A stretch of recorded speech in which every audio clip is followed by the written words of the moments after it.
بسم اللہ الرحمن الرحیم.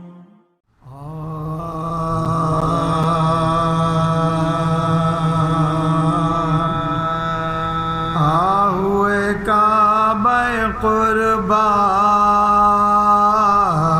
نیے داور ہے حسین. ہوئے کعبہ قربا نیے داور ہے حسین. فدیہ امت مرحوم میں پیامبر ہے حسین. بے کسو بے وطنو بے دل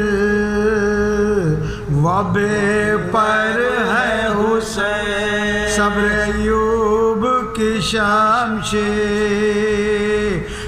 کا جوہر ہے حسین. گو کی تلوار پری حلق پہ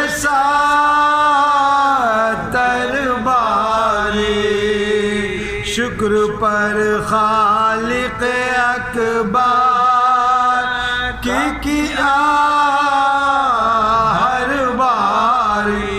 اتفاق علماء اس میں ہے اہل ازاں. 5 شرطیں ہیں ذبیح کے لیے پیش خدا. شرط اول ہے کہ حیوان نہ ہو بھوکا پیاسا.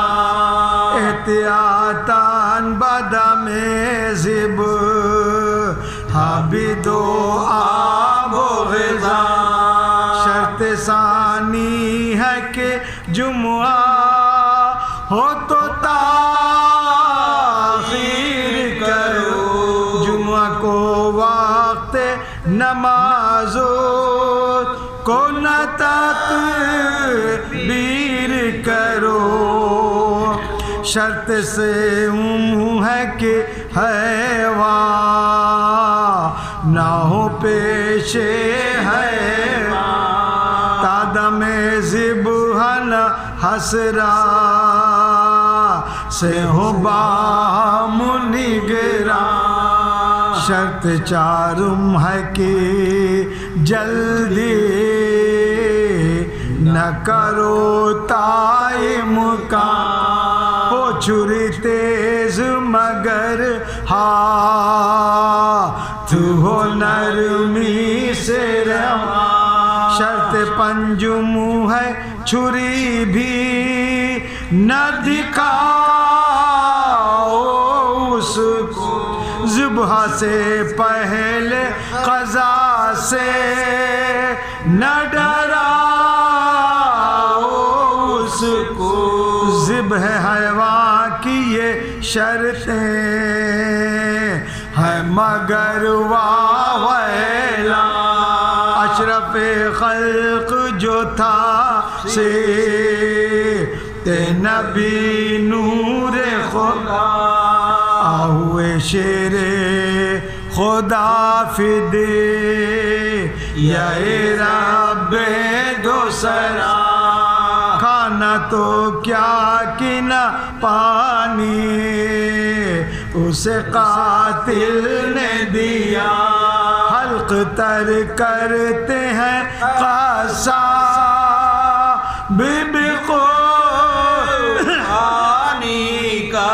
قطرہ امت نے نہ سیاد کو دیا پانی کا. قتل حیوان سے بھی رہتے ہیں بشر جمعہ کو عاشور کو تا جمعہ ابھی اور وقت نماز. نام سے جس کے ہوا شرح کا خطبہ ممتاز. منبر دوش نبی پار کیے پا جس نے درا اس کے سینے پہ چڑھا شیر کلے جا دیکھو جائے آداب پہ یہ بدعات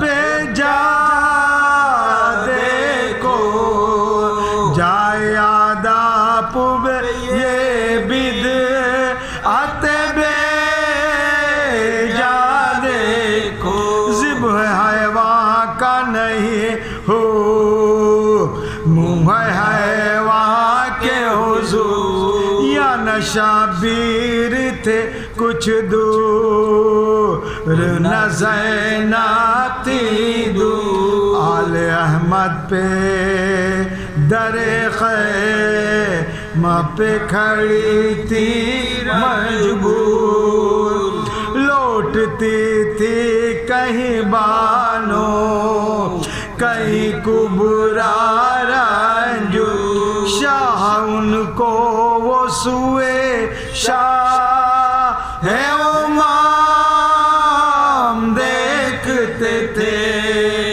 ذبح ہوتے تھے حسین یہ حرام دیکھتے تھے شاہ ان کو وہ سوئے شاہ ہے امام دیکھتے تھے ذبح ہوتے تھے حسین ہے یہ حرام دیکھتے تھے آہوے کعبہ قربا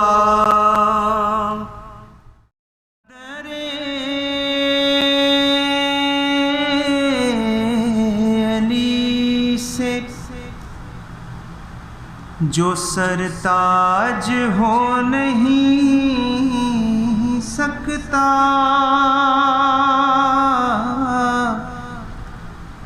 یہ سچ ہے قابل معراج ہو نہیں سکتا گیا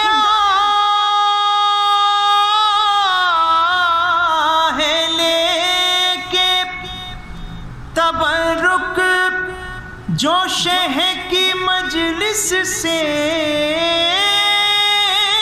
گیا ہے لے کے تبرک جو شہ کی مجلس سے کبھی بھی رزق کا محتاج ہو نہیں سکتا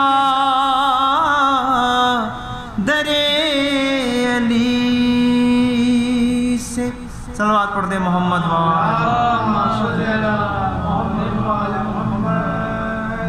ایک مطلع اور چند اشعار شہزادی سکینہ کے حوالے سے سماعت کر لیں. ایک بار صلوات پڑھ دیں محمد.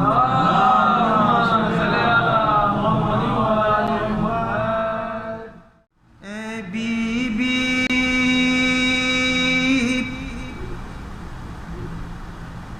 حیا پوشوں کی جاگیر سکینہ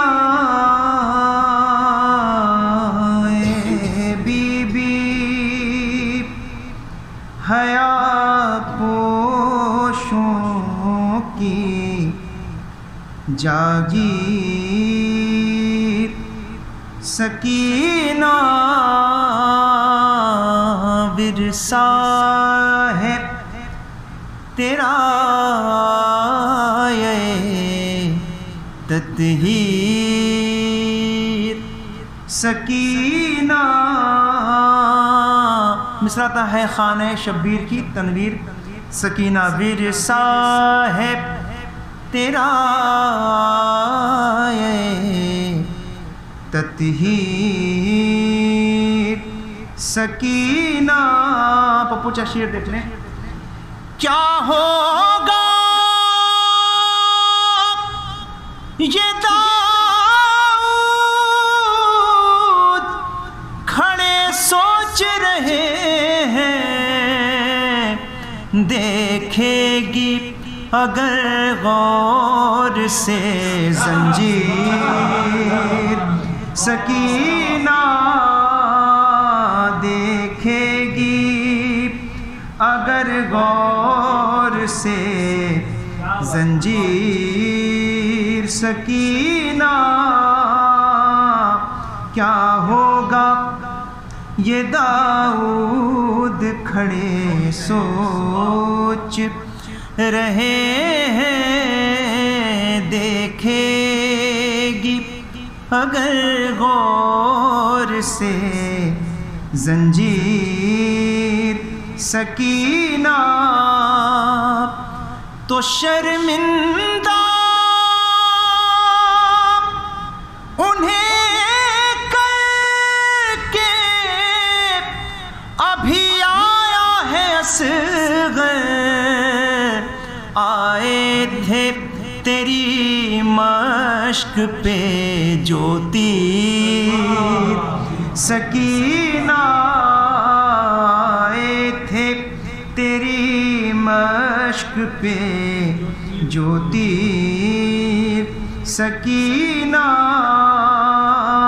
جھولا ہے بنا بازوئے عباس سے دلاور، گھر لگتا ہے تیرا دل شبیر سکینہ، تو بیعت کے اندھیروں کو مٹا کر ہی رہے گی، ہے خانہ شبیر کی تنویر سکینہ، مانگا ہی نہیں تھا کہ میری بھر گئی جھولی، مانگا ہی نہیں تھا کہ میری بھر گئی جھولی، کرتی نہیں خیرات میں تاخیر سکینہ، کرتی نہیں۔ ایک شعر، اسی شعر کے لیے مجھے سارے شعر سنائے تھے ارشی صاحب، شعر بطور خاص کہ جس عمر میں واجب نہیں ہوتی ہے نمازیں، جس عمر میں واجب نہیں ہوتی ہے نمازیں، اس سن میں بچا لائی ہے تکبیر سکینہ، دیکھا ہے سہیل آپ کے روضے میں پڑا ہے، دے دیجئے اس خواب کو تعبیر سکینہ، اے بی بی حیا پوشوں کی جاگیر سکینہ۔ اب میں بسط احترام آواز دے رہا ہوں بہترین شاعر و بہترین ناظم ارشد مولائی صاحب کو کہ ممبر تشریف لے آئیں۔ آپ حضرات سے التماس ہے کہ باز بلند درود پڑھ دیں محمد وآل۔ ایک باواز بلند نعرہ صلوات پڑھیں آپ حضرات۔ 4 نظروں سے بات کا آغاز کرتا ہوں کہ سید و سردار کے، سید و بےکس کے غم خاروں کو موت آتی نہیں، سید و بےکس کے غم خاروں کو موت آتی نہیں، عابد مستر کے بیماروں کو موت آتی نہیں، سید و بےکس کے غم خاروں کو موت آتی نہیں، عابد مستر کے بیماروں کو موت آتی نہیں، تھپکیاں دے کر سلا دیتی ہے رحمت قبر میں، تھپ ایک باواز بلند نعرہ صلوات پڑھیں آپ حضرات۔ سید سید و بےکس کے غمخاروں کو موت آتی نہیں، عابد مستر کے بیماروں کو موت آتی نہیں، تھپکیاں دے کر سلا دیتی ہے رحمت قبر میں، تھپکیاں دے کر سلا دیتی ہے رحمت قبر میں، نیند آتی ہے عزاداروں کو موت آتی نہیں، تھپکیاں دے کر سلا دیتی ہے رحمت قبر میں، نیند آتی ہے عزاداروں کو موت آتی نہیں۔ ایک مطلع چند اشعار عرض کرتا ہوں کہ مجھ کو دنیا میں کوئی شخص بھی ایسا نہ ملا، مجھ کو دنیا میں کوئی شخص بھی ایسا نہ ملا جو یہ کہہ سکتا ہو شبیر سے مانگا نہ ملا، مجھ کو دنیا میں کوئی شخص بھی ایسا نہ ملا جو یہ کہہ سکتا ہو شبیر سے مانگا نہ ملا، ایک بار ان کی سخاوت کے مطابق مانگے، ایک بار ان کی سخاوت کے مطابق مانگے، ایسا مولا کو کوئی مانگنے والا نہ ملا، ایک بار ان کی سخاوت کے مطابق مانگے، ایک بار ان کی سخاوت کے مطابق مانگے، ایسا مولا کو کوئی مانگنے والا نہ ملا، اور کچھ بھی نہیں شبیر نہیں تھا دل میں، اور کچھ بھی نہیں شبیر نہیں تھا دل میں، سانس لیتا ہوا انسان بھی زندہ نہ ملا، اور کچھ بھی نہیں شبیر نہیں تھا دل میں، سانس لیتا ہوا انسان بھی زندہ نہ ملا، کم سے کم جان ہے قیمت یہ سمجھ کر رانا، کم سے کم جان ہے قیمت یہ سمجھ کر رانا، عشق شبیر کسی کو کبھی سستا نہ ملا، کم سے کم جان ہے قیمت یہ سمجھ کر رانا، عشق شبیر کسی کو کبھی سستا نہ ملا، شہن عاشور کی شب ایسے بجھائے تھے چراغ، شہن عاشور کی شب ایسے بجھائے تھے چراغ، ڈھونڈتی رہ گئی خود رات اندھیرا نہ ملا، شہن عاشور کی شب ایسے بجھائے تھے چراغ، ڈھونڈتی رہ گئی خود رات اندھیرا نہ ملا۔ اب حضرات بآواز بلند نعرہ صلوات پڑھیں۔ بطور تعزیت استاد محترم کی تعمیل میں بس ایک مطلب چند اشعار کہ حق پسندی کا آئینہ تھے صغیر، شعر ملاحظہ کریں کہ حق پسندی کا آئینہ تھے صغیر، پیرو عشق کربلا تھے صغیر، حق پسندی کا آئینہ تھے صغیر، پیرو عشق کربلا تھے صغیر، ہے شفاعت کو بس یہی کافی، ہے شفاعت کو بس یہی کافی، غم گسارے شہ ہدا تھے صغیر، ہے شفاعت کو بس یہی کافی، غم گسارے شہ ہدا تھے صغیر، قبر میں لینے آ گئے ہیں حسین، قبر میں لینے آ گئے ہیں حسین، اس سے پہچانیے کہ کیا تھے صغیر، قبر میں لینے آ گئے ہیں حسین، اس سے پہچانیے کہ کیا تھے صغیر، دین کی خدمت کروں کسی صورت، دین کی خدمت کروں کسی صورت، رکھتے یہ دل میں حوصلہ تھے صغیر، دین کی خدمت کروں کسی صورت، رکھتے یہ دل میں حوصلہ تھے صغیر، روشنی ان سے ہر کسی کو ملی، روشنی ان سے ہر کسی کو ملی، دین کی خدمت کا وہ دیا تھے صغیر، روشنی ان سے ہر کسی کو ملی، دین کی خدمت کا وہ دیا تھے صغیر، جس جگہ شمع علم جلتی تھی، جس جگہ شمع علم جلتی تھی، ہر گھڑی بس اسی جگہ تھے صغیر، جس جگہ شمع علم جلتی تھی، ہر گھڑی بس اسی جگہ تھے صغیر، پیروی ظلم کی کبھی نہیں کی، پیروی ظلم کی کبھی نہیں کی، ساتھ میں حق ہی صدا تھے صغیر، پیروی ظلم کی کبھی نہیں کی، ساتھ میں حق ہی صدا تھے صغیر، عرشی مولائی کم یہ رتبہ ہے، عرشی مولائی کم یہ رتبہ ہے، عاشق ابن مرتضیٰ تھے صغیر۔ بآواز بلند نعرہ الصلوات۔ لا حول ولا قوة إلا بالله العلي العظيم۔ أعوذ بالله السميع العليم من الشيطان اللعين الرجيم، بسم الله الرحمن الرحيم،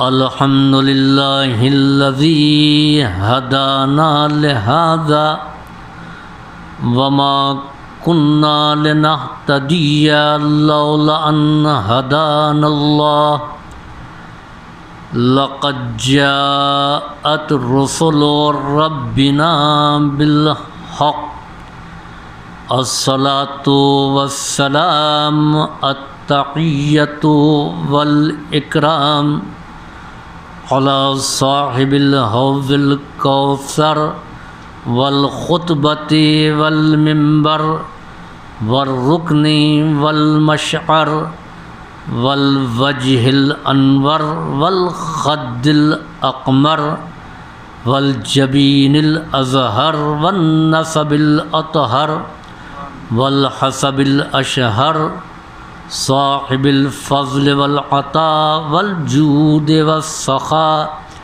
والنور والضیاء العبد المؤید والرسول المسدد مولانا ابی القاسم محمد وعلى عطرته الطاهرة وذريته النجباء السعداء لا سيما على بقية الله الأعظم في الأرضين.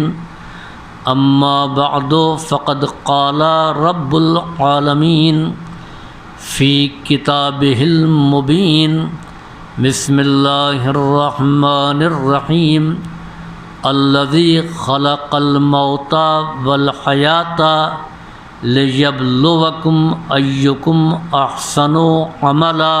صلوات.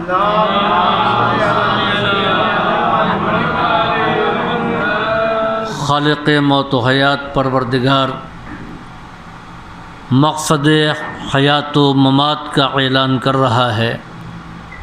الذی وہ پروردگار خلق الموت جس نے موت کو پیدا کیا والحیات اور زندگی کی تخلیق کی لیبلوکم ایکم احسن عملا کہ تاکہ وہ تم کو آزمائے کہ تم میں بلحاظ عمل کون بہتر ہے، کون افضل ہے، کون اچھا ہے.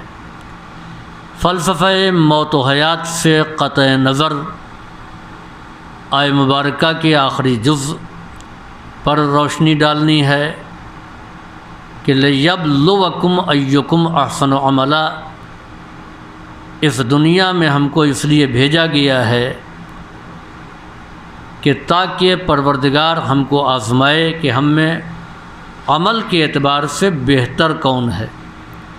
دو چیزیں ہیں، ایک ہے کسی چیز کا اچھا ہونا اور دوسرے ہے کسی چیز کا زیادہ ہونا. یہاں آزمائش اس اعتبار سے نہیں ہے کہ ہم میں عمل کے اعتبار سے کون زیادہ ہے، آزمائش اس اعتبار سے ہے کہ ہم میں عمل کے اعتبار سے کون بہتر ہے. یہ نہیں کہا کہ لیبلوکم تاکہ وہ پروردگار تم کو آزمائے کہ ایکم اکثر و عملا کہ تم میں سے عمل کے اعتبار سے کون زیادہ ہے، بلکہ اعلان کیا کہ آزمائش اس لیے ہے کہ تاکہ یہ دیکھا جائے کہ عمل کے اعتبار سے کون اچھا ہے. عمل کا زیادہ ہونا اور ہے اور اچھا ہونا اور ہے.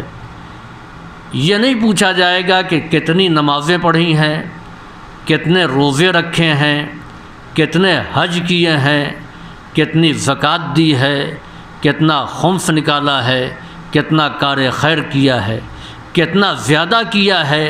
یہ سوال نہیں کیا جائے گا بلکہ کیسا کیا ہے یہ پوچھا جائے گا.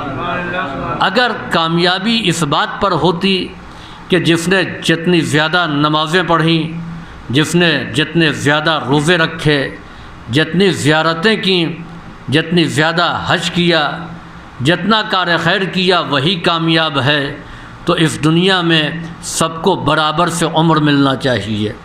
اس لیے کہ ہم دیکھتے ہیں کہ کوئی 20 سال کی حیات میں اس دنیا سے رخصت ہو جاتا ہے، کسی کو 40 سال کی زندگی ملتی ہے، کوئی 80 سال کی عمر پاتا ہے، کوئی 60 سال کی زندگی جیتا ہے، کوئی 100 برس زندہ رہتا ہے. جب عمر کے اعتبار سے برابر نہیں ہے تو عمل کے اعتبار سے بھی برابر نہیں ہو سکتے. اس لیے کہ جس کو حیات کم ملی ہے اس کی نیکیاں کم ہوں گی، اس کے اعمال کم ہوں گے۔ جس کو زندگی زیادہ ملی ہے اس کے اعمال زیادہ ہوں گے۔ یہ تو ایسے ہی ہے کہ ہم نے 20 سوال پوچھے اور اسٹوڈنٹ کو برابر سے وقت نہیں دیا۔ کسی کو یہ کہا گیا کہ آدھے گھنٹے کا ٹائم ہے، کسی سے یہ کہا گیا کہ 2 گھنٹے کا ٹائم ہے، کسی کو 1 گھنٹے کا وقت ملا، کسی کو 3 گھنٹے کا وقت ملا۔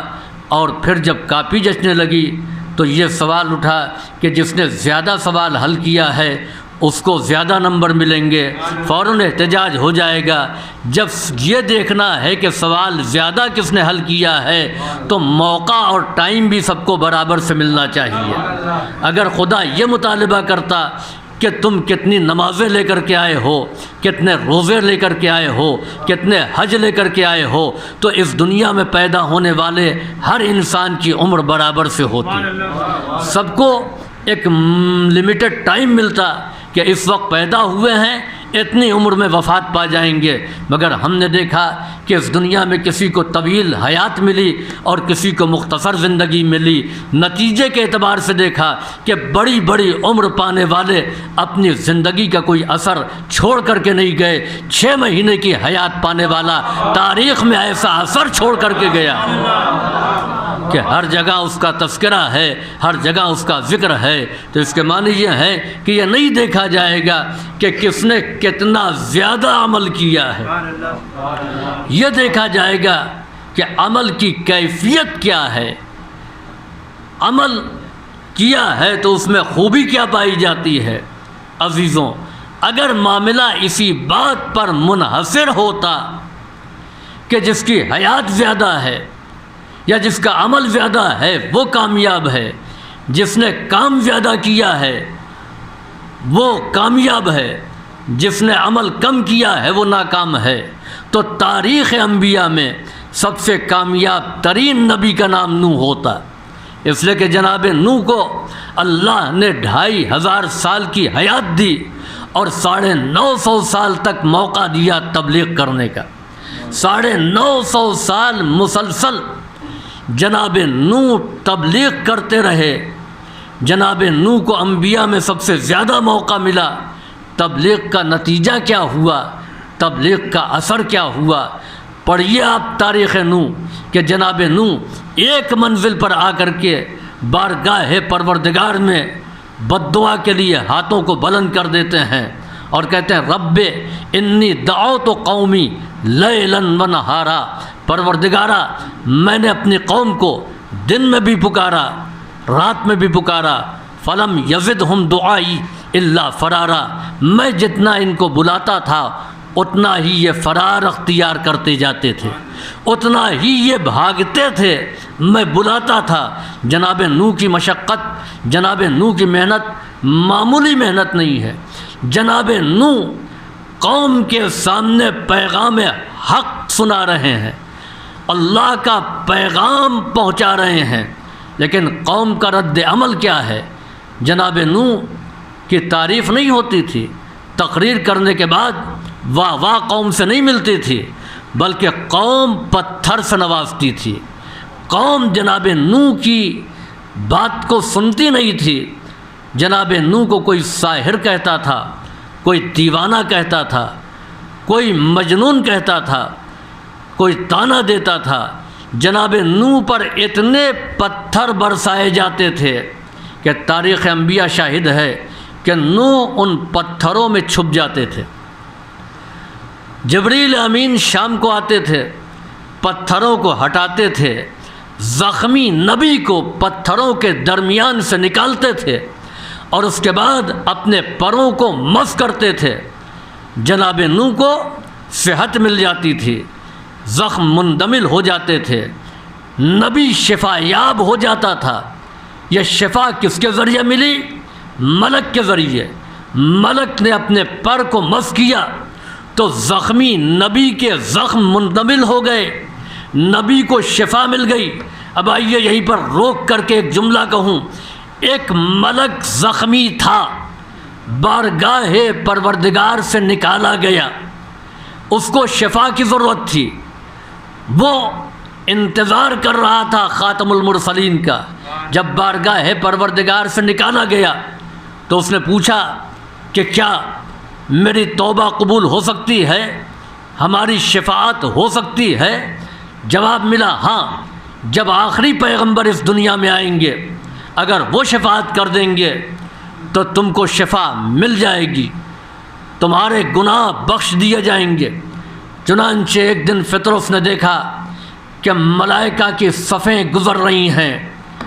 فطرس جزیرے میں پڑا ہوا ہے اور انتظار کر رہا ہے اس نبی کا کہ جس کے ذریعے سے اس کو شفاعت ملے گی، جس کے ذریعے سے اس کو شفا ملے گی۔ چنانچہ ملائک کی صفوں کو دیکھا، آواز دی کہاں جا رہے ہو، ذرا ہماری بھی خبر لیتے جاؤ۔ ملائک رک گئے۔ سید الملائک جبریل، کیا حال ہے فطرس، دیکھ نہیں رہے ہو بالوں پر اکھڑے ہوئے ہیں، ابھی تک زخمی پڑا ہوا ہوں، کہاں جا رہے ہو؟ کہا ہم مبارکباد دینے جا رہے ہیں۔ کس کو؟ خاتم المرسلین کو۔ کیسی مبارکباد؟ کہا ان کے یہاں دوسرا نواسہ پیدا ہوا ہے۔ اچھا، خاتم المرسلین آ گئے، نواسہ بھی پیدا ہو گیا، مجھے خبر نہیں۔ عزیزو آپ دیکھیں، فطرس ایک جزیرے میں آنے والے نجات دہندہ کا انتظار کر رہا تھا۔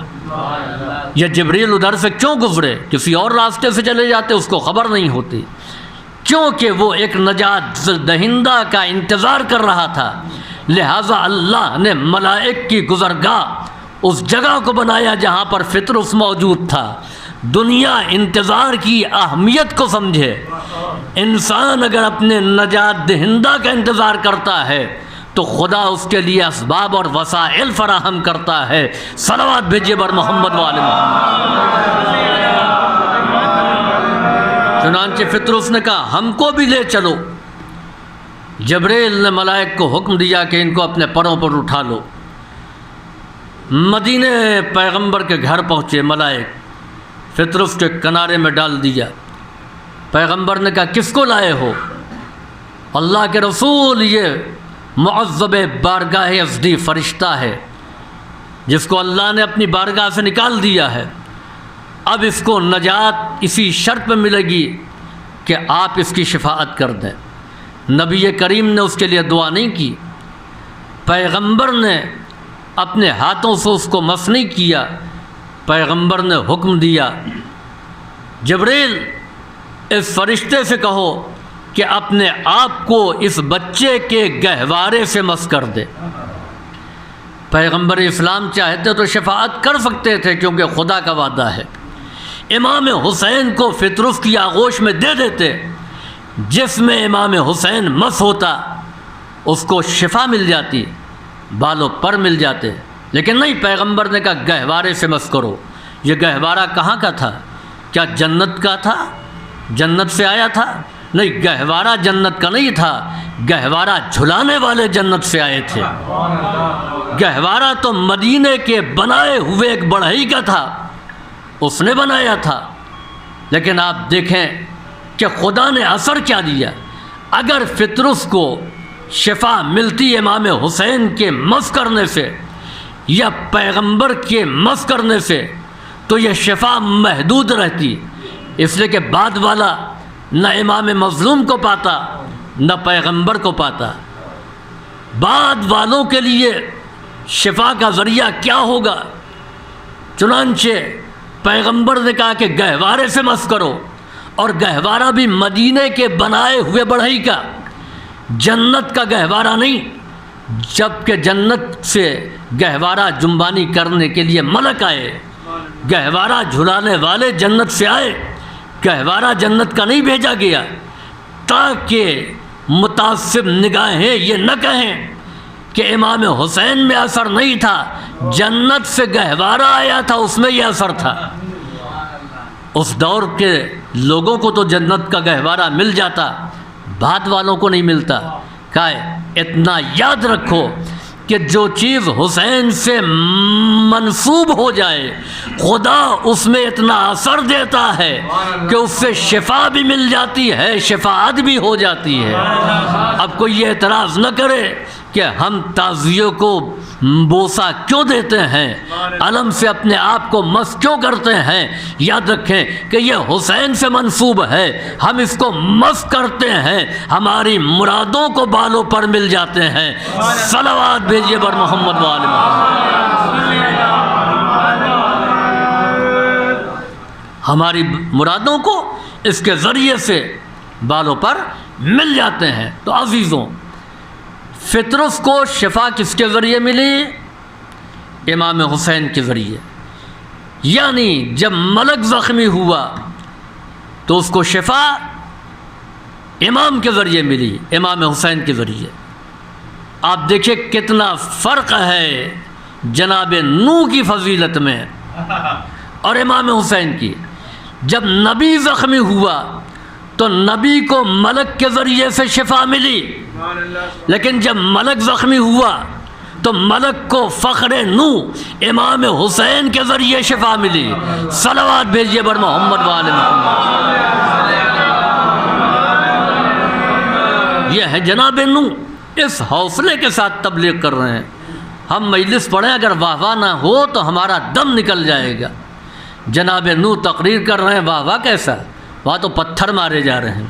تو دین کی راہ میں پیغام اہل بیت کو پہنچانے کے لیے حوصلہ افزائی کا انتظار نہ کریں، بلکہ ہمارا کام ہے کہ منبر سے جو پیغام اہل بیت ہے وہ پہنچا دیا جائے۔ امام حسین نے یہ قربانی اپنا نام اونچا کرنے کے لیے نہیں دی تھی، بلکہ یہ قربانی اس لیے پیش کیا تھا کہ تاکہ دین باقی رہے۔ دین کسی فانوس میں سجی ہوئی چیز کا نام نہیں ہے، دین ان احکامات کا نام ہے کہ جو ہماری روزمرہ کی زندگی میں نظر آنا چاہیے۔ صلوات بھیجیے بر محمد والے۔ میں گفتگو کو سمیٹتے ہوئے کہ آخر میں جناب نوح نے پروردگار کی بارگاہ میں بد دعا کی۔ انبیاء کی بد دعائیں موجود ہیں، جناب صالح، جناب شعیب، جناب ادریس، ان تمام انبیاء نے اپنی قوم کے لیے بد دعا کی اور عذاب آیا، قوم عاد ہلاک ہوئی، بہت سی قومیں مٹ گئیں۔ یہ بد دعا کرنا اس بات کی دلیل ہے کہ نبی اب اس سے زیادہ صبر نہیں کر سکتا۔ یعنی جب صبر کی آخری حد سامنے آ گئی تو بد دعا کے لیے ہاتھوں کو بلند کر دیا۔ جناب نوح صابر نبی ہیں، لیکن کہاں تک صبر کرتے؟ آخر میں جناب نوح نے اپنے ہاتھوں کو بلند کر دیا اور قوم کے لیے بد دعا کر دی۔ عزیزوں یاد رکھیں کہ انبیاء کا بد دعا کرنا اور آل محمد کا مصائب کے مقابلے میں بد دعا نہ کرنا اس بات کی دلیل ہے کہ جہاں صبر کی انتہا معلوم ہے وہ صف انبیاء ہے، جہاں صبر کی حد نہیں معلوم ہے، انتہا نہیں معلوم ہے، وہ اہل بیت علیہم السلام ہیں۔ صلوات بھیجیے بر محمد والے۔ جناب نوح نے کہا کہ رب انی دعوت قومی لیلا و نہارا، پروردگارہ ہم نے اپنی قوم کو رات میں بلایا و نہارا دن میں، فلم یزدہم دعائی الا فرارا، میں جتنا بلاتا تھا اتنا ہی یہ بھاگتے تھے۔ جناب نوح جب بد دعا کر رہے تھے تو آپ کو کہنا چاہیے تھا یہ ہم کو ستاتے ہیں، یہ ہم کو جادوگر کہتے ہیں، یہ ہم کو دیوانہ کہتے ہیں، یہ ہم کو پریشان کرتے ہیں، یہ ہم کو تانے مارتے ہیں، یہ ہم کو پتھر سے اذیت دیتے ہیں۔ کسی ایک چیز کی شکایت نہیں کی، بلکہ شکایت کی کہ میں بلاتا تھا یہ بھاگتے تھے، میں آواز دیتا تھا یہ فرار اختیار کرتے تھے۔ تو اس کے معنی یہ ہیں کہ نبی کو امت کے کسی عمل سے اتنی تکلیف نہیں پہنچتی جتنی تکلیف اس بات سے پہنچتی ہے کہ نبی بلاتا رہے لوگ فرار اختیار کرتے رہے۔ صلوات بھیجیے بر محمد و آل محمد۔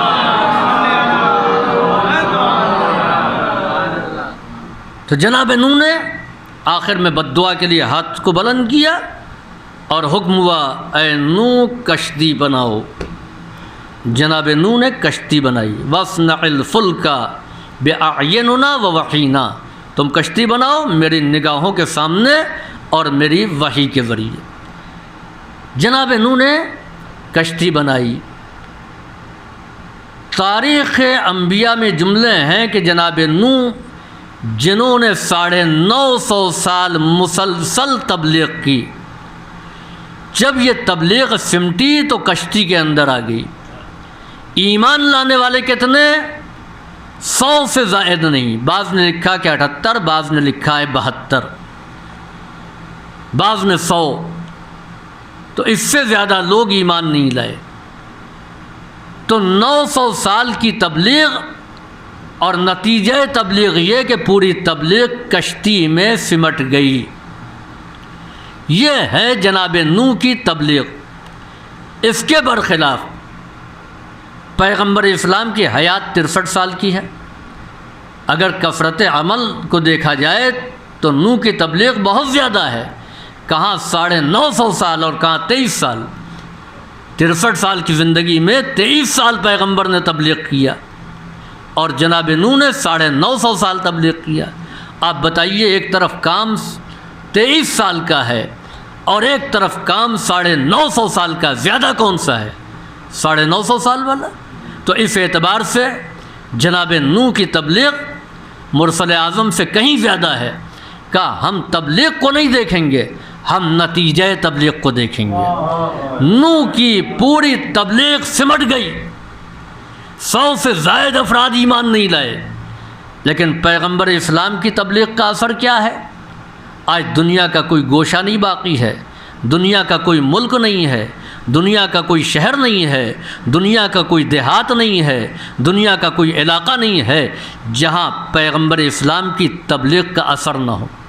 بستی میں مثلاً اذان صبح کا وقت ہو گیا 3:40-45 پر، ابھی شہر بستی کی اذان ختم نہیں ہونے پائی تھی، یہاں پر مؤذن لا الہ الا اللہ تک پہنچا تھا کہ اگلے شہر کی اذان شروع ہو گئی۔ صبح کے وقت میں بتا رہا ہوں، ابھی وہاں کی اذان نہیں ختم ہونے پائی کہ اگلے شہر کی اذان شروع ہو گئی۔ ایسے ہی سلسلہ آگے بڑھا، ایک ملک سے دوسرا ملک، دوسرے ملک سے تیسرے ملک، تیسرے ملک سے چوتھے ملک، یعنی سرکل میں آپ دیکھیں کہ 24 گھنٹے کی سوئی گھوم گئی، لیکن نماز اذان صبح کا تسلسل نہیں ٹوٹا۔ یہ ایک اذان صبح ہے، اس کے علاوہ اذان ظہرین، مغرب کی اذان، نماز، ذکر الہی۔ تو پیغمبر کی تبلیغ کا اثر پوری کائنات میں نظر آ رہا ہے۔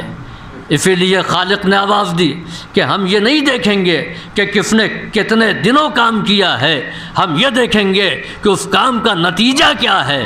صلوات بھیجیے بر محمد والے۔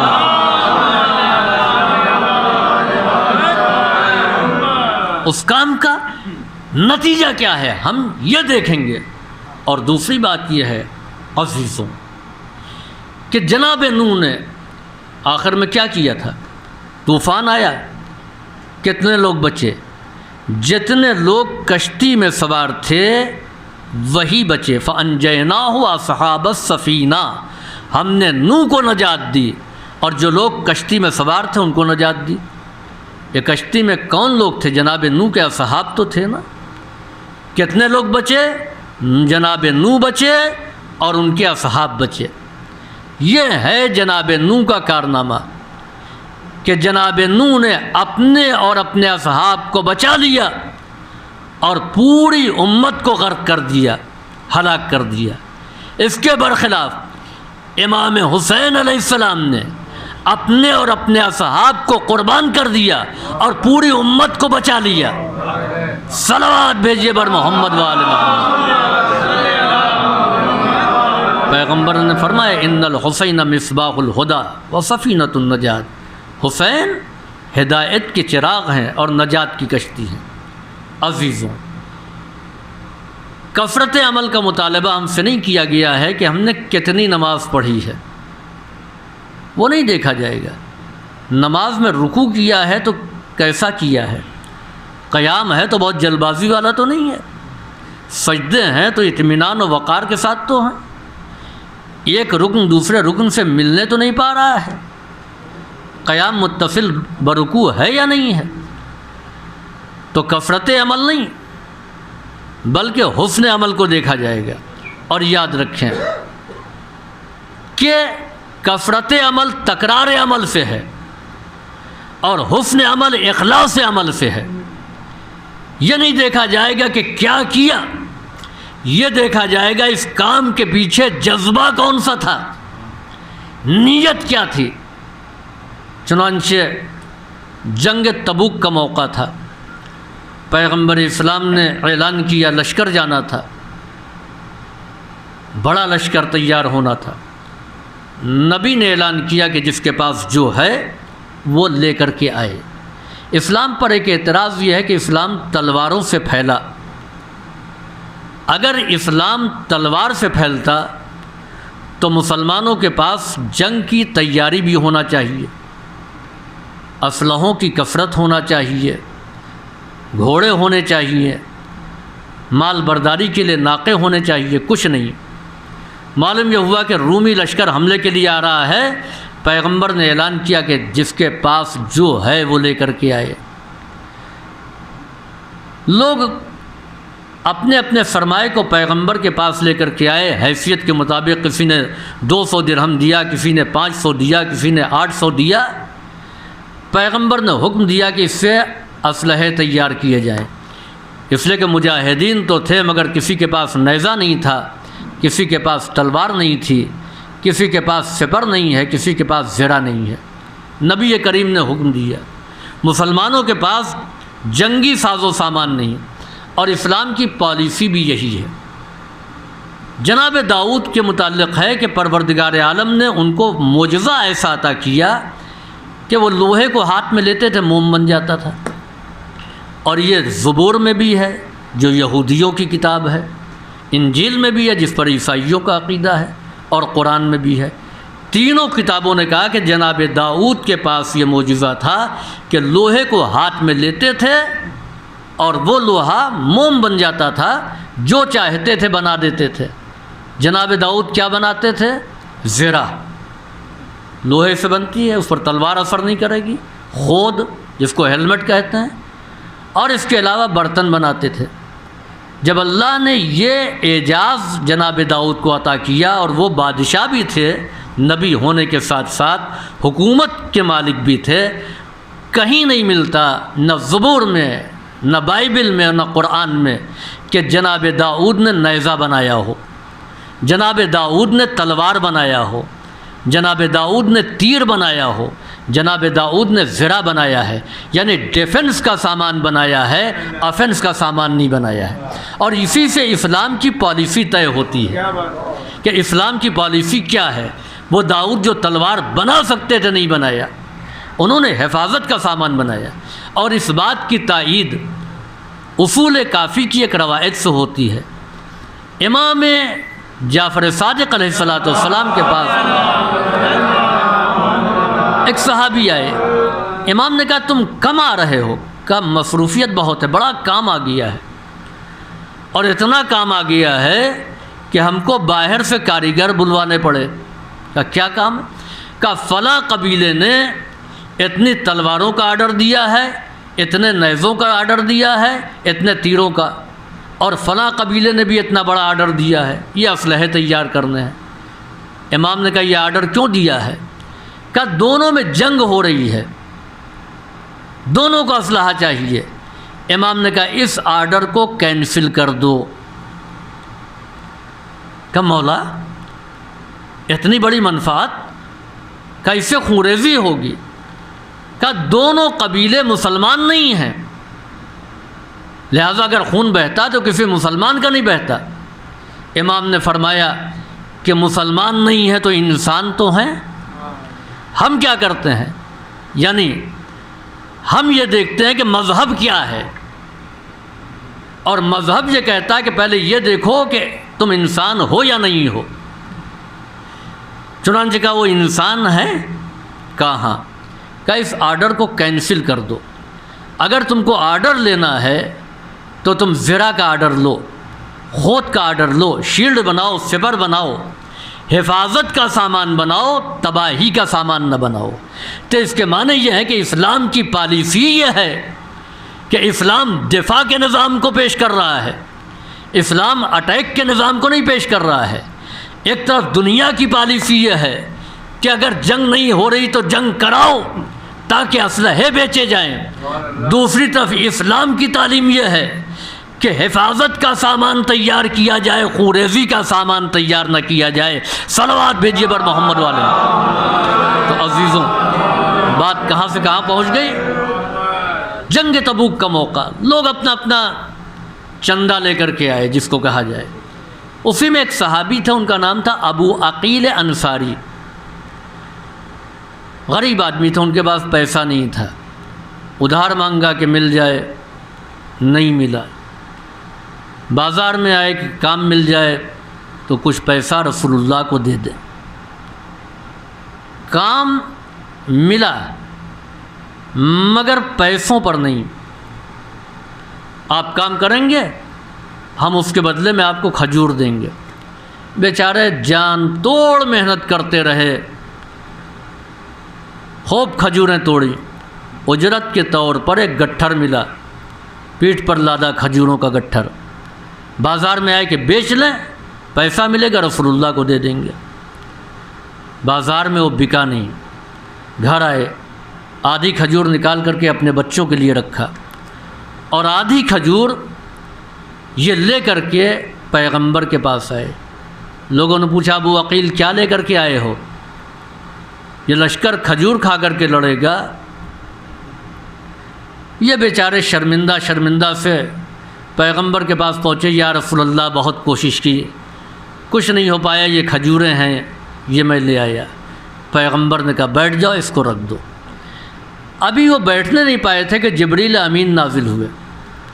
جبریل کہتے ہیں کہ خدا یہ فرماتا ہے کہ ابو عقیل کی کھجوروں کو ان کے سونے اور چاندی کے اوپر رکھ دیا جائے، اس لیے کہ خدا کی بارگاہ میں سب سے زیادہ مقبول یہ کھجوریں ہیں. باقی وہ لائے ہیں کہ اس کے علاوہ بہت کچھ دے سکتے تھے، یہ وہ لائے ہیں کہ اس کے علاوہ ان کے پاس کچھ نہیں ہے. تو یاد رکھیں، اخلاص سے عمل کو دیکھا جاتا ہے. یہ نہیں دیکھا جاتا کہ کس نے کتنا زیادہ خرچ کیا ہے، یہ دیکھا جاتا ہے کہ اس خرچ کے پیچھے جذبہ کیسا پایا جاتا ہے، خلوص کیسا پایا جاتا ہے. صلوات بھیجیے بر محمد والے. ہو سکتا ہے کہ ایک وہ مجلس کہ جس میں لاکھوں خرچ کیا گیا ہو نہ قبول ہو، اس میں نام و نمود کا جذبہ آ جائے، اور ایک وہ مجلس جس میں اخلاص شامل ہے، خلوص شامل ہے، وہ بارگاہ پروردگار میں مقبول ہو جائے. ہو سکتا ہے ہماری بڑی بڑی عبادتیں ہمارے منہ پر مار دی جائیں، خلوص سے کیا ہوا ایک سجدہ ہماری نجات کا ذریعہ بن جائے. تو اخلاص عمل، اور اسی اخلاص عمل کے سلسلے میں ایک تجزیہ اور ربط مصائب. امیر المومنین علی ابن ابی طالب علیہ السلام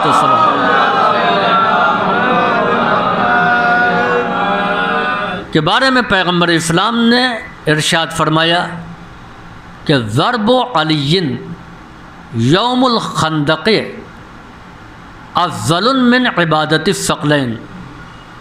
ضرب علی، علی کی ضربت یوم الخندق، خندق کے دن، افضل ہے من عبادت الثقلین، دونوں جہانوں کی عبادت سے. دونوں جہانوں کی عبادت میں انسان، جنات، ملائک سب. پیغمبر اسلام نے یہ کیوں کہا؟ تو امام رازی نے بہت اچھی بات کہی کہ پیغمبر نے جو کہا ہے تو اس کے پیچھے ایک حکمت ہے. اس لیے کہ یہ جو جنگ ہے اس کو جنگ احزاب کہتے ہیں. احزاب جمع حزب کی، حزب کے معنی پارٹی، گروہ. ابھی تک جو جنگیں ہوئی تھیں، بدر کی، احد کی لڑائی، بدر الموعد، قینقاع، مختلف جنگیں وہ چھوٹے چھوٹے گروپ سے ہوئی تھی. یہ جنگ احزاب ہے جس میں بہت سے قبیلے مل کر کے مدینے پر حملہ کرنے کے لیے آ رہے تھے. نبی کریم کو جب یہ معلوم ہوا کہ قبائل عرب آ رہے ہیں اور ان کا کمانڈر بہت نامور سردار ہے جس کا نام ہے عمرو ابن عبد ود، اس کی کمانڈنگ میں آ رہے ہیں۔ تو پیغمبر نے جتنے لوگ باہر تھے ان کو بلا لیا، آ جاؤ ڈیفنس کرنا ہے۔ جو باہر تھے وہ آ گئے۔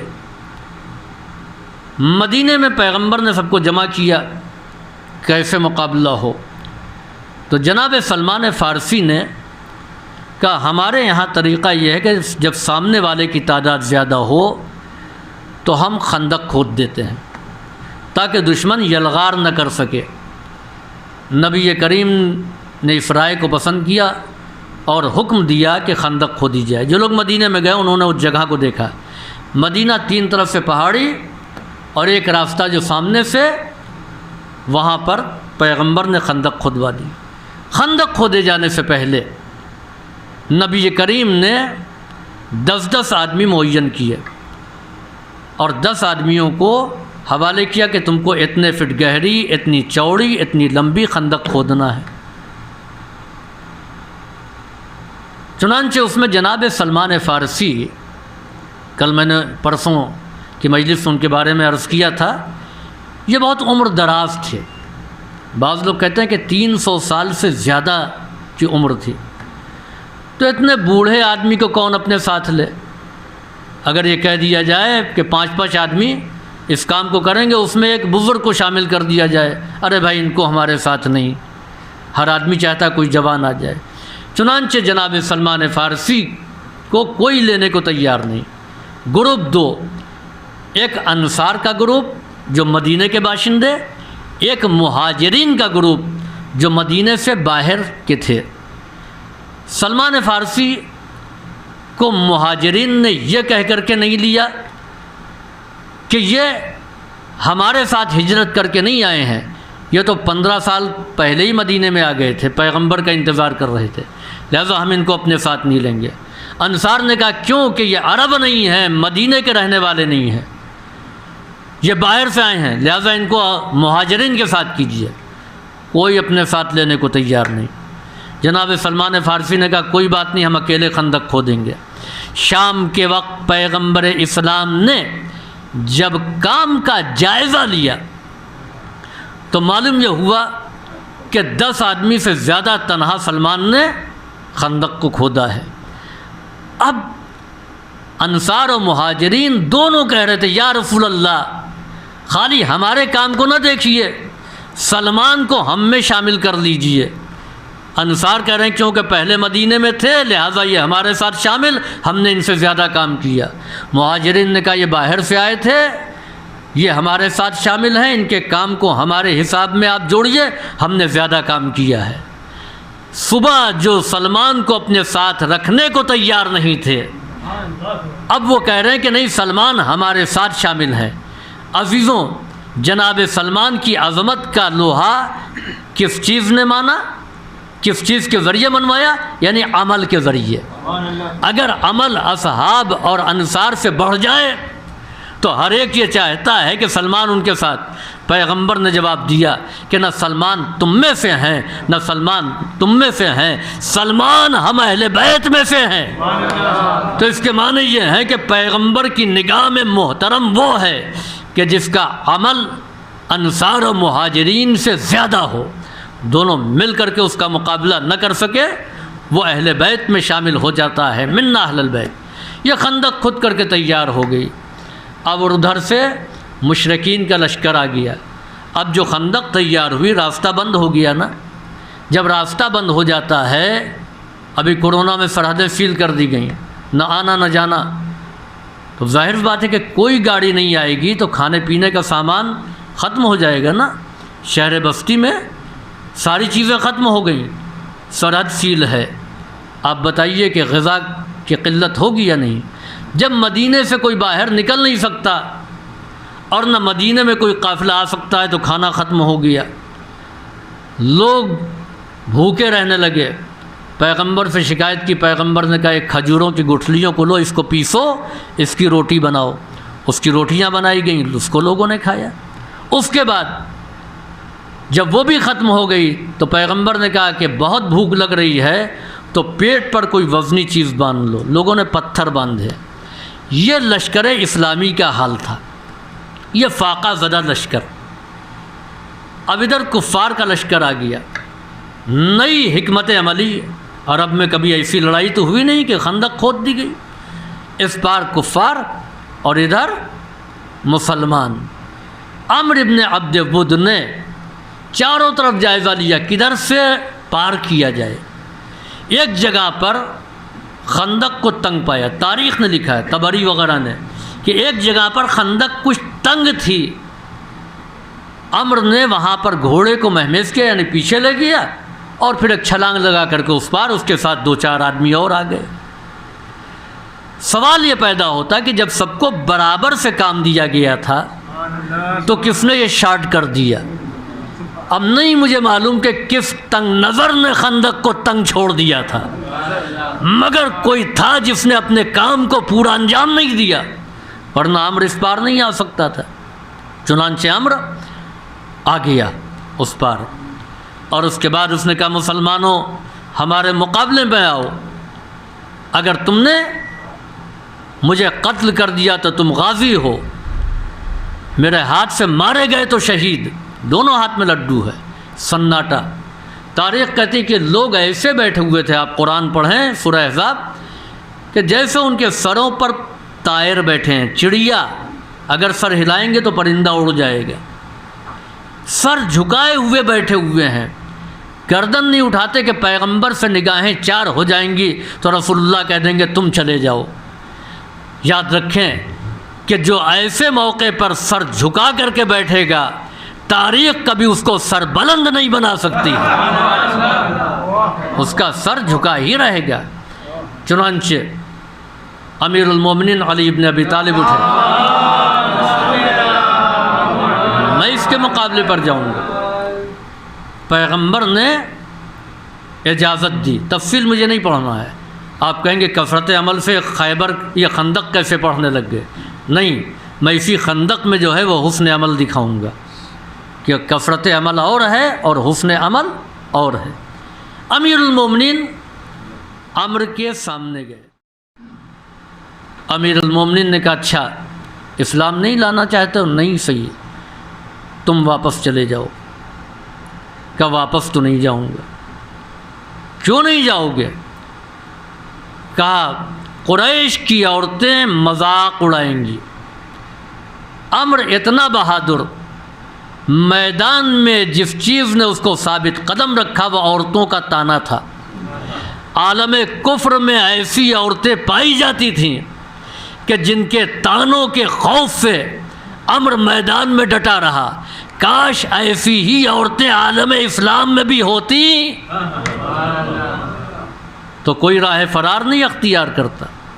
اور یاد رکھیں کہ مرد کتنا ہی طاقتور ہو مگر عورتوں کے تانے سے ڈرتا ہے۔ اگر ہمارے سماج اور معاشرے میں ایسی عورتیں ہوں تو یاد رکھیں کہ ہم مرد کسی میدان سے فرار نہیں اختیار کر سکتے۔ کل والے تو چھٹے میدان سے انہوں نے فرار اختیار کیا تھا، جہاد، یا پہلا میدان نماز فرار، روزہ فرار۔ کاش ہمارے سماج و معاشرے میں ایسی عورتیں ہوں کہ جو ہم کو ایسے تانے دے کہ ہم کسی میدان سے فرار اختیار نہ کرنے پائیں۔ اگر فرش عزا پر بھی آئیں، مجلس میں بھی آئیں تو وہاں نہ رہیں، فرش عزا پر بیٹھیں۔ اور یہ عجیب بات ہے کہ سوچنا چاہیے کہ وہ فرش عزا جو آماج گاہ ملائک جہاں پر جناب سیدہ بیٹھتی ہیں، ہم سے کون سی ایسی خطا ہو گئی کہ ہم وہاں سے دور ہٹ کر کے باتیں کر رہے ہیں، جب مجلس ختم ہوگی تب آئیں گے۔ اس کو دیکھنا چاہیے اور بزرگوں کو لانا چاہیے، کیونکہ یہ جوان ہماری قوم کا سرمایہ ہے، کل ذمہ داریاں انہی کے کاندھوں پر آئے گی۔ اگر یہ آئیں گے نہیں، سیکھیں گے نہیں تو یاد رکھیں کہ ان کو پھر واٹس ایپ ہی سے اور فیس بک ہی سے اسلام معلوم ہوگا۔ نتیجہ یہ ہوگا کہ کل جب ان کے سامنے صحیح شیعت کو پیش کیا جائے گا تو یہ کہیں گے کہ یہ غلط ہے، بلکہ وہ والا صحیح ہے جو ہم جانتے ہیں۔ صلوات بھیجیے بر محمد والے۔ اس نے کہا میں واپس نہیں جاؤں گا۔ امیر المومنین نے کہا کہ تو گھوڑے پر سوار ہے، میں پیدل ہوں۔ اترا تاکہ مقابلہ برابری سے، کہا ہاں میں اس کو قبول کر لوں گا۔ اب آنے کے بعد امیر المومنین نے کہا کہ میرا یہ اصول ہے کہ میں نے پہلے کبھی حملہ نہیں کیا، پہلے تو حملہ کر، جواب بعد میں دوں گا۔ عزیزوں یہ 3 باتیں نہیں ہیں، 3 مرتبہ عمرو کو جان بچانے کا موقع مولا کائنات نے دیا۔ اسلام لے آؤ تمہاری زندگی بچ جائے گی، واپس پلٹ جاؤ تمہاری حیات بچ جائے گی، میرے اوپر حملہ کر کے مجھے قتل کر دو تمہاری زندگی بچ جائے گی۔ جب وہ ان تینوں مواقع سے فائدہ نہ اٹھا سکا تب امیر المومنین نے عمرو پر حملہ کیا۔ تو اس کے معنی یہ ہیں کہ قتل کرنا علی کی مجبوری تھی، علی کے اختیار کا نام نہیں تھا۔ صلوات بھیجیے بر محمد وآل محمد۔ دشمنوں کو جان بچانے کا موقع دیا، اور جب اس موقع سے وہ اپنی جان نہیں بچا سکے تو مجبوراً امیر المومنین نے قتل کیا۔ اب مجھے تفصیلات نہیں پڑھنا ہے، آپ نے عمرو پر حملہ کیا، عمرو زمین پر آ گیا، اس نے بے ادبی کی، گستاخی کی، اپنا لعاب دہن پھینکا۔ لوگوں نے دیکھا کہ قابو میں آیا ہوا دشمن اس کو علی نے چھوڑ دیا، ٹہل رہے ہیں۔ یا رسول اللہ یہ بہت ناتجربے کاری کا کام ہے، قابو میں آئے ہوئے دشمن کو چھوڑا جاتا ہے، ایسا نہیں کرنا چاہیے تھا۔ نبی کریم نے کہا کہ ابھی علی آئیں گے، انہی سے پوچھنا۔ یہ کہنا اس بات کا یقین تھا کہ جس نے دشمن کو 1 مرتبہ قابو میں کیا ہے وہ دوبارہ بھی قابو میں کر دے گا۔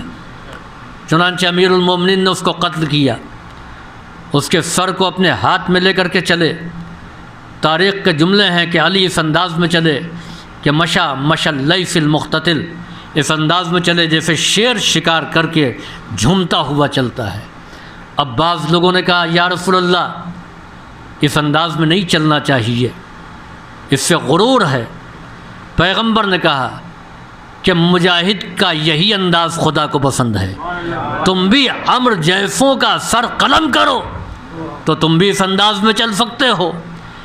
اپنے اندر یہ عزم پاؤ، اپنے اندر یہ شجاعت پاؤ تو تم بھی اس انداز میں چل سکتے ہو۔ امیر المومنین نے عمرو کا کام تمام کیا۔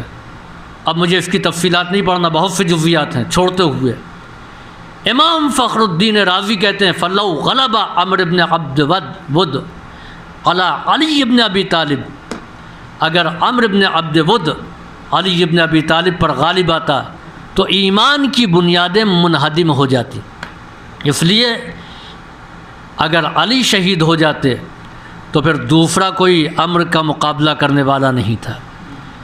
یہ مسلمان یا تو مارے جاتے اور یا پچھلے پاؤں کفر پر واپس چلے جاتے۔ چونکہ مدینے کے باہر کوئی مسلمان نہیں تھا، سب آ گئے تھے، تو یا تو یہ شہید ہوتے یا یہ کافر ہو جاتے۔ نبی کریم آخری نبی ہیں، آپ شہید ہو جاتے تو آپ کے بعد کوئی نبی آنے والا نہیں تھا، تو نتیجہ یہ ہوتا کہ صرف کفر رہتا، ایمان ختم ہو جاتا۔ اسی لیے پیغمبر نے فرمایا کہ آج کل ایمان کا مقابلہ کل کفر سے ہے۔ عزیزوں صرف عمل کو نہیں دیکھا جاتا، آثار عمل کو بھی دیکھا جاتا ہے۔ عمل کا اثر کہاں تک؟ انا نحن نحیی الموتى ونکتب آثارهم ما قدموا، ہم مردوں کو زندہ کرتے ہیں اور ہم ان کے آثار کو بھی لکھتے ہیں۔ اس عمل کا اثر کہاں تک پہنچا؟ مثال کے طور پر ایک آدمی بیمار ہے، مریض ہے، دوا کے لیے اس کے پاس پیسہ نہیں ہے، سجاد بھائی اٹھے اور انہوں نے جا کر کے اس کا علاج کرا دیا، 1000 2000 روپیہ خرچ کر دیا، اس کی زندگی بچ گئی۔ ڈاکٹر نے کہا اگر آپ بر وقت نہ لائے ہوتے اور اس کو یہ انجیکشن نہ لگتا تو یہ زندہ نہیں بچتا۔ اب یہ زندگی بچی ہے ان کے 2000 روپے کی بنیاد پر۔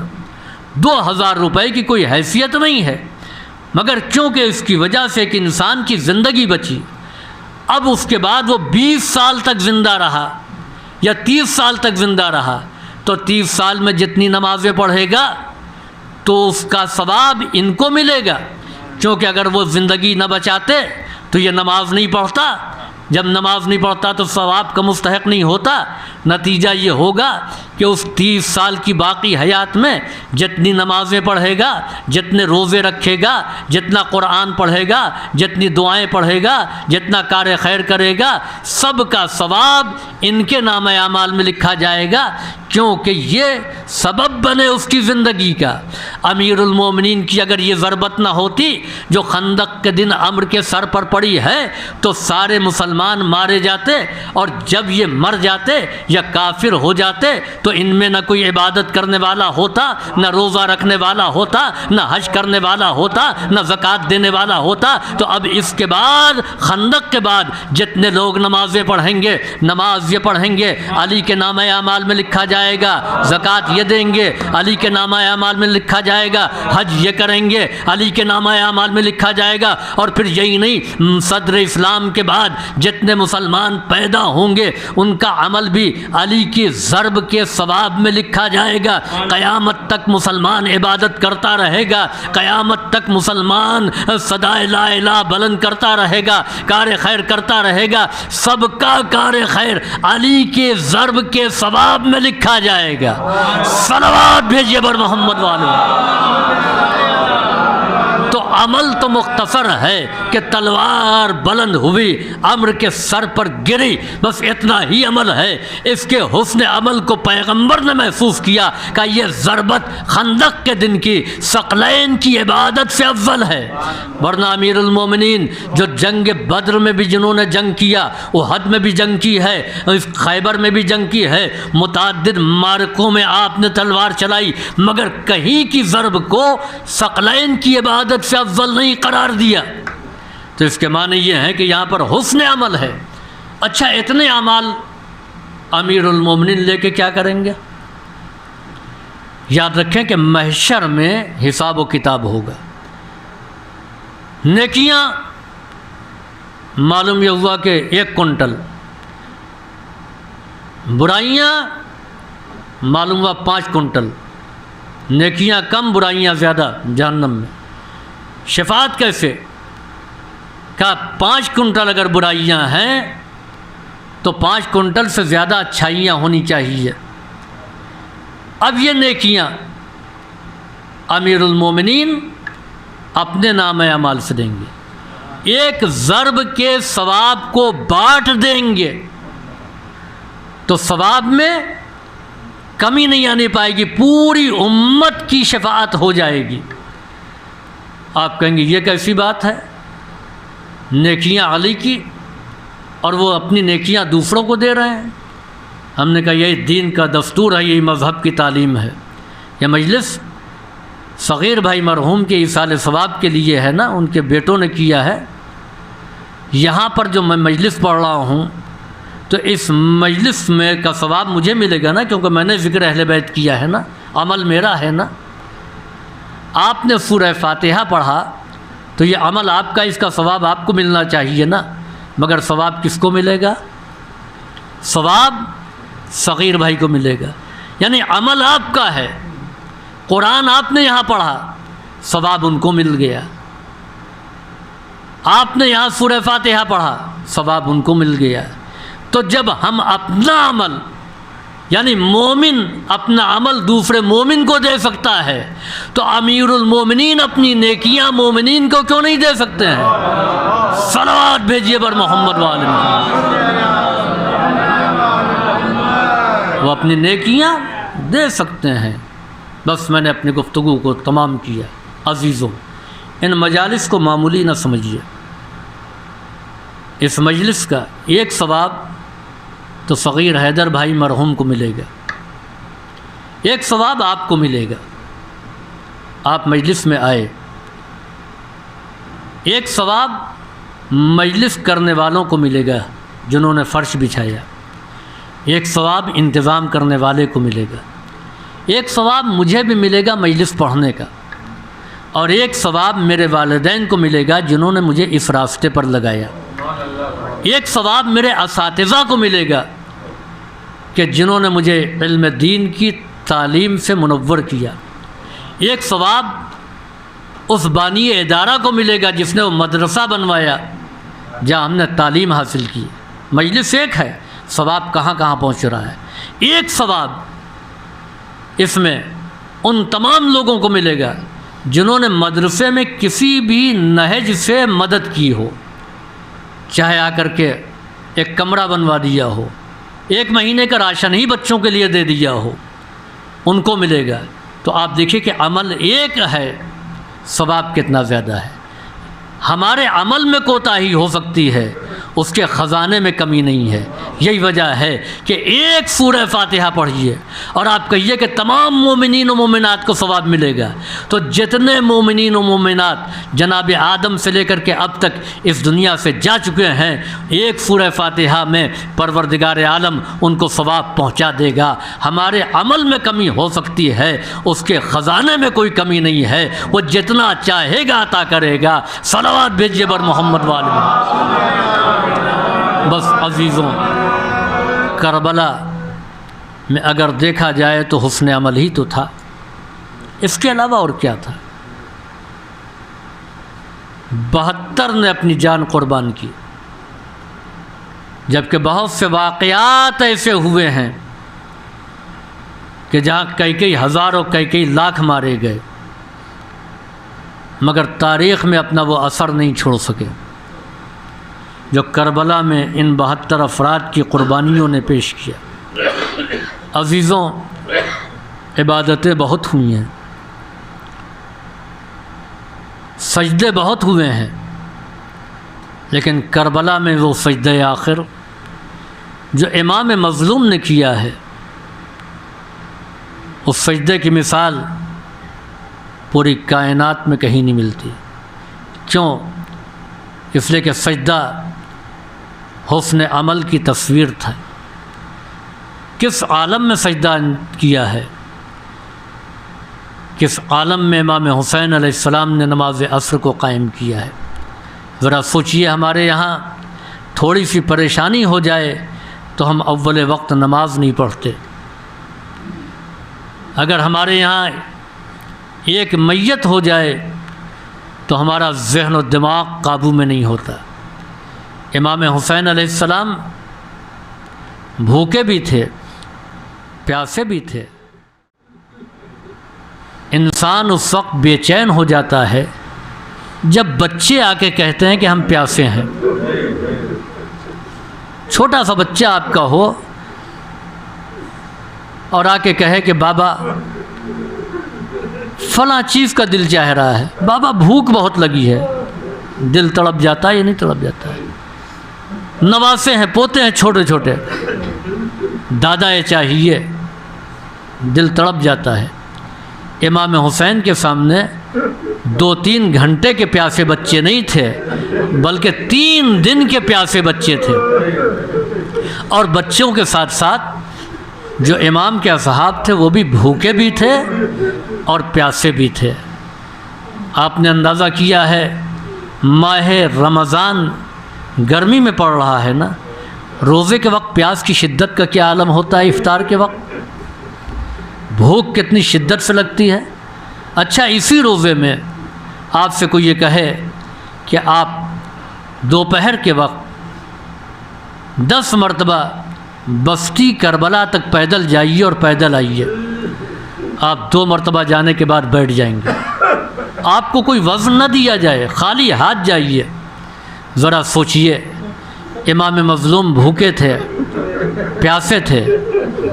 جن لوگوں نے زیارت کی ہے وہ انہوں نے دیکھا ہوگا خیمہ کہاں ہے امام حسین کا، قتل گاہ کہاں ہے، کہاں پر حر کا لاشا تڑپا تھا، کہاں پر قاسم پامال ہوئے تھے، کہاں پر عون و محمد کا دم نکلا تھا، کہاں پر جناب عباس کے بازو قلم ہوئے تھے، کہاں کڑی الجوان نے ایڑیاں رگڑی تھیں۔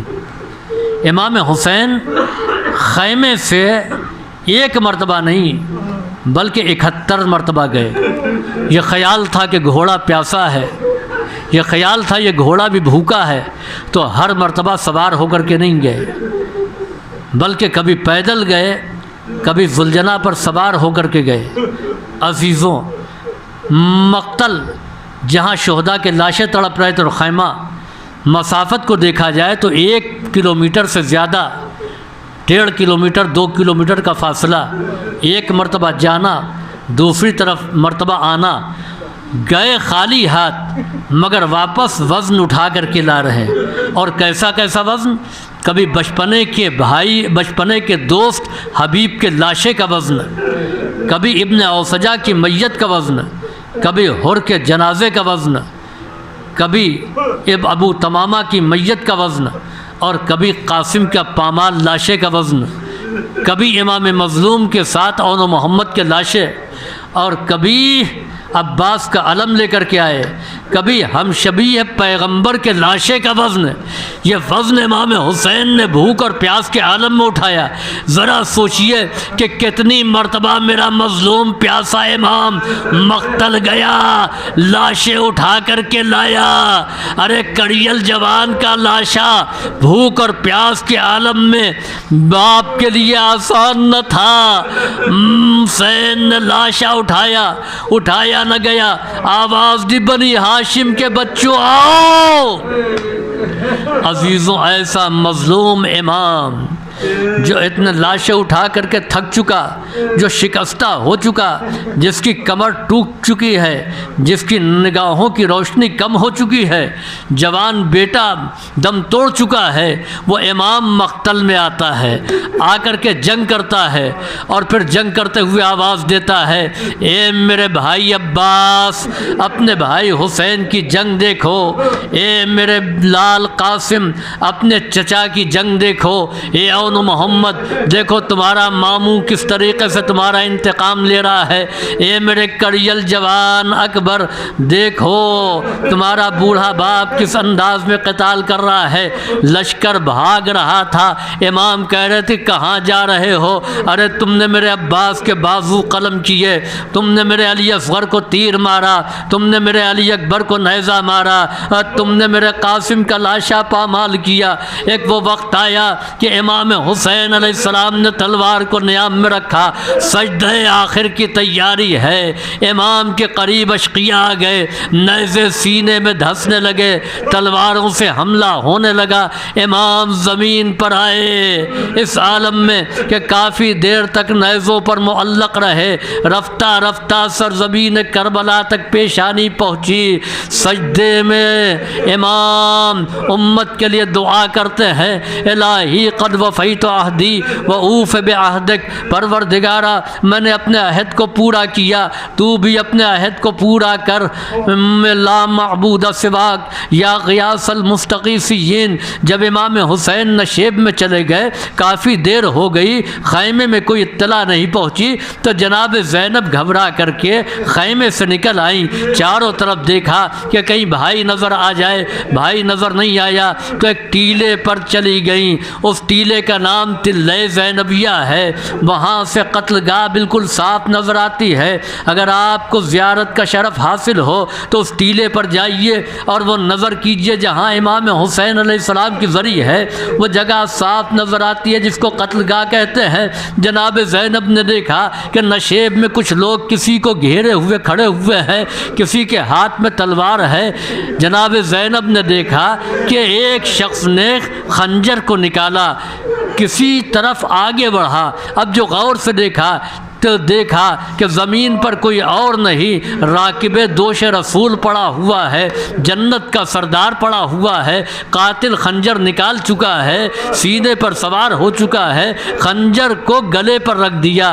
بہن تڑپ گئی، وہ بہن کیا کرے کہ جس کے بھائی کا گلا کاٹا جا رہا ہے، ایسا بھائی جو بھوکا ہے، ایسا بھائی جو پیاسا ہے، جس نے اپنے جوان بیٹے کا لاشا اٹھایا ہے، ایک بیٹے کو سپرد لحد کیا، دوسرے کا لاشا پڑا ہوا ہے۔ بہن گھبرا گئی، آواز دی، اے پسر سعد، خاندان قریش کا تو بھی ہے، میں بھی خاندان قریش کی ہوں، میرا حسین زخموں سے چور ہے، نیزے لگے ہوئے ہیں، تیر پیوست ہے، تلواروں کا کاری زخم ہے، میرا بھائی تھوڑی دیر میں تڑپ تڑپ کے مر جائے گا، اس کا گلا نہ کاٹا جائے، گلا کاٹنے کی تکلیف نہ دی جائے۔